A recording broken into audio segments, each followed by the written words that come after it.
Anybody pick one? Anybody want one in particular? Daily problems. Yeah? Anybody got a problem that we could use as an experiment?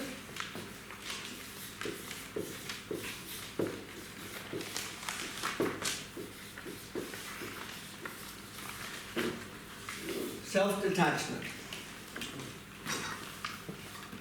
Okay? Now, there are no problems. There's situations. There's only situations. Yeah? It is then only your thoughts about this situation that's creating the problem. So this is about you looking at any situation, any problem, and now being honestly, what is my thoughts about this? And if you look at the thoughts around this perceived problem, you'll see all those thoughts belong to the ego. Because it's the false image using the ego thought system to create problems for you. Why? It lives of all the problems. The energy it creates. The more strife that you're in, the more powerful your false image becomes. The more powerful the false image, the more powerful the ego behind the false image becomes. So it's all cause and effect. So what self-detachment is really all about is you looking at honestly, anybody have a problem they would like to share? Or a problem that they had in the past that they would like to share? I can take one. Yeah. I have a brother, and 7 years ago he had many problems with a girlfriend who owns his house. And they wanted to split up, and he would like to be in his house. And he came and talked to me about it, and I said, oh, I wish I could help you. And then he said, oh yes, perhaps you can do that.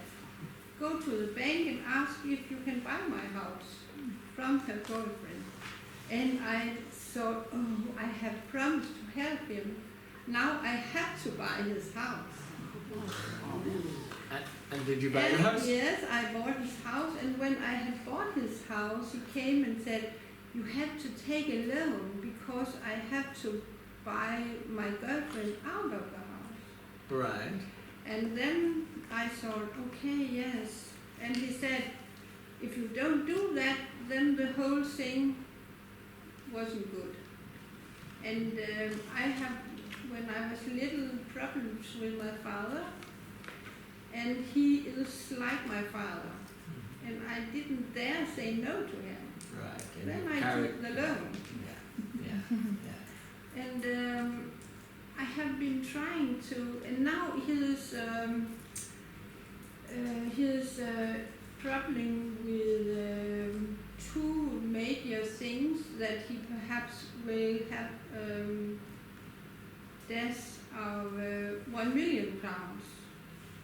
And then his company will go down, and then I am stuck with his house and rent and everything. Yeah. And how does this make you feel? Sometimes I can be in peace with it, but sometimes the false self get me into a story that I have to sell my house. We have to sell our own house. Yeah. And we have to pay for his house, and we haven't got. So who made the decision to do that? The false image Yes. when I'm in that story. Yes. And you can see that clearly Yes, now. I can see that, but sometimes I fall into that story. Yeah. But you also have to look at this. You have to let nature take its course.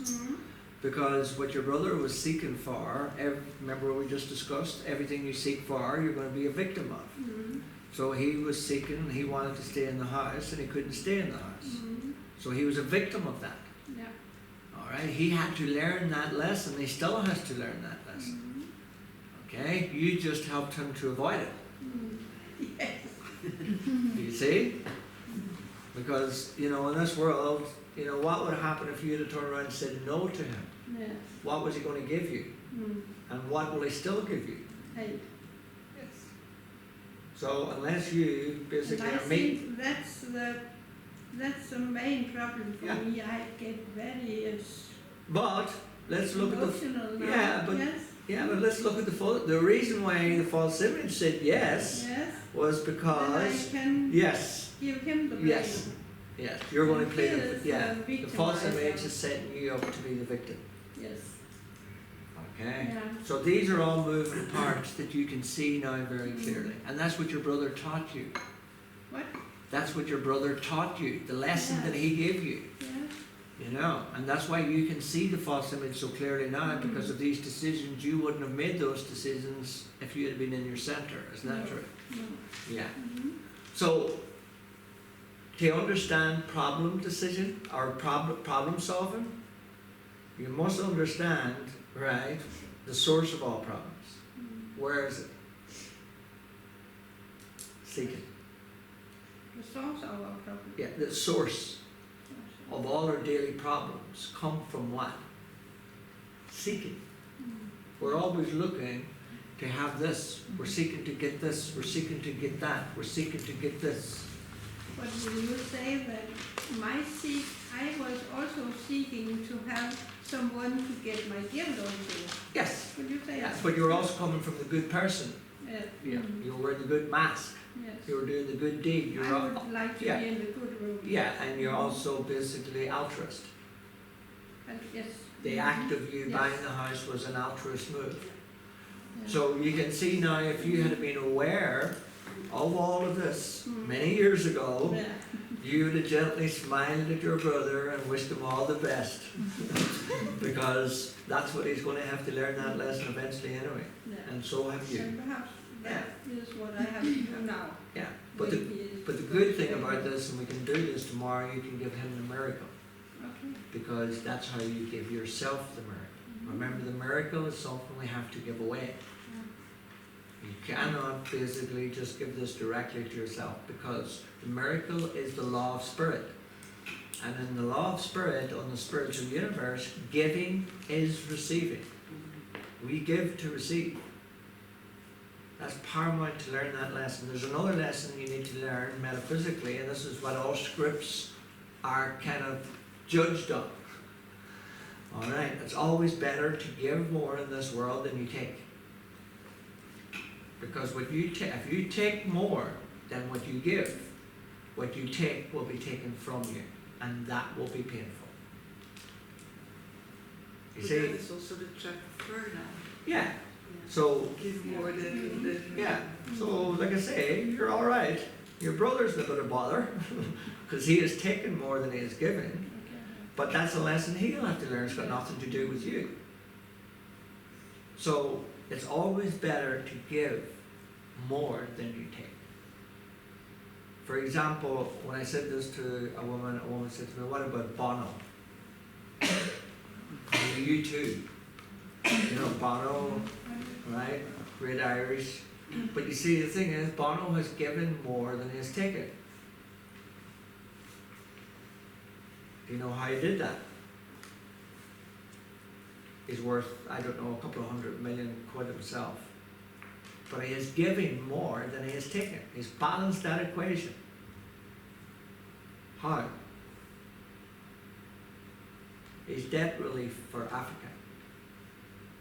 He was able to manipulate governments, Clinton, and remember the heads of government way back, and he got, I don't know how many billions and billions wiped off the debts of Africa to help basically regenerate the economy and get people to invest and everything. So his one act of going round, and then you have Bob Geldof. Bob Geldof did the thing for Africa, you know that. So there are people out there, and they're basically, you know, they seem to be very wealthy, and they seem to be all this, but they're giving a lot. You know, they're helping the world in that oneness. So that's what this is all about. You know, I get up every day and I try to make sure that I give more than I take. You know, and if you can have that balance in your life, then you're always in It's like having a savings account, you know. It's always good to have a few quid in there. So it's always good to have a few pluses in there, because sometimes you might need something and you might need to take it, all right? And you won't escape anything for that because you've already built up credit for that. And that's the way all scripts are judged. And what brings people back here again is they've taken more than they have given. Because you have to come back to balance that. Karma, what some people call it. Okay? So, and I kind of got off topic there. Self-detachment is really just about looking at any thoughts around any situation. And you can see you might have a problem. All right? Well, whatever the problem is, you could be a victim. You're playing that role of a victim in that problem. That's what you're choosing to be. It's got nothing to do with the problem. The problem is only giving you what you want to be. You're asking to be a victim. Yeah? So this problem arises, and it's giving you exactly, Jesus says, ask and you shall receive. The problem is, like, you know, when you're wanting to get into the good room, you're asking to be a victim. Aren't you? And now something will arise, maybe your wallet's stolen, maybe your car stolen, maybe your house is broken into. It's a big problem, isn't it? But what are you? You're a victim. And the good thing about victims is they get to project all their shit onto other people. That's why they're victims in the first place. Okay? So any problem that comes up, you can look at the metaphysics of it. You know, is there victimized? Is there blame? Is there right and wrong? Is there good and bad? Because this is all the thinking of the ego that you're going to have to let go. You're going to have to let this type of understanding go. And that's going to be difficult. But that's what the workbook does. That's what the metaphysics in the workbook does. Whatever's in that, that's going to do that alchemy. That metamorphosis is going to happen within the workbook. Genesis basically deals with the false image. Deals with the ego's tool, shutting it all down, giving you new thoughts, new ideas, giving you the miracle, giving you vision. You know, that's what Genesis does. But the workbook is really about undoing judgment, undoing that understanding that we have now. So then, I want to do, the next one is self-empowerment.